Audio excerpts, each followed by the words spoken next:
मैं शुरुआत कर रही हूँ सविता की कंपनी से। मैं कहानी बनाई हूँ, मेरा खुद का लिखा हुआ है। तो आइए मैं आप लोगों को सुना रही हूँ। पिछले दिनों से आज कुछ ज़्यादा थकान महसूस होने लगा था मुझे, क्योंकि रोज़ की मुकाबले आज कुछ ज़्यादा काम था। शाम होते होते पूरा थक चुकी थी और घर आकर बैग बगल में पटक कर सोफे पर पसर गई। मेरी ज़िंदगी व्यस्तता से भरा हुआ था। मैं रोज़ सुबह जैसे तैसे खाकर सीधा अपने काम पर भागती थी और वहाँ जाकर क्लाइंटों के साथ भोंकना, तालमेल बनाकर चलना मेरे लिए बहुत ही कठिन हो रहा था। और उधर भाभी का बर्ताव कुछ ठीक न था। हर रोज़ मेरी भाभी सुबह में 9 बजे उठती थी, जब मैं काम पर जा चुकी होती थी। मेरी माँ मुझसे घर आने पर भाभी के सारे नौटंकी और ड्रामा मेरे से कहने लगती थी। वो मुझसे बताती हैं, सुबह तू तू सविता अब अपने काम पर चली जाती है तो तेरी भाभी का सुबह हो जाता है।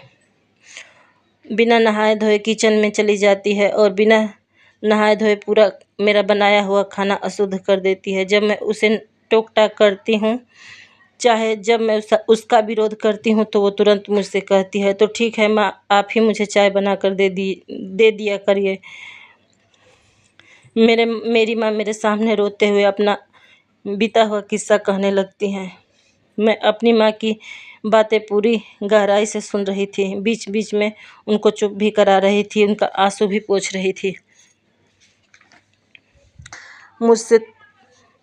मुझे थोड़ा भी पता ना चला कि भाभी हम दोनों की बातें सुन रही हैं। हम लोग उनकी बात कर रहे थे, तभी बहुत ज़ोर से आवाज़ आई। मैं तो ठिठक गई। वो आवाज़ मेरी भाभी की थी।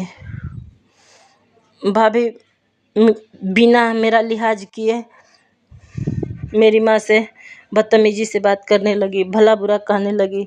मुझसे ये सीन देखे नहीं बन रहा था। मैं अपनी भाभी को चुप कराने में लगी हुई थी। मैं उनको समझाने लगी, लेकिन उनका बोलना बंद अभी ख़त्म नहीं हुआ। वो तो माँ को छोड़कर मेरे ऊपर हावी हो गई थी और मुझे भी भला बुरा कहने लगी थी। भैया को आने दो, मैं पूरा बात करूँगी।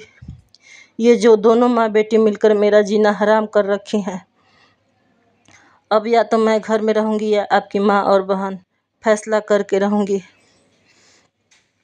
मैं किसी से डरती नहीं हूँ। भद्दी भद्दी गालियाँ और ज़ोर ज़ोर से आवाज़ें कर रही थी भाभी मेरी।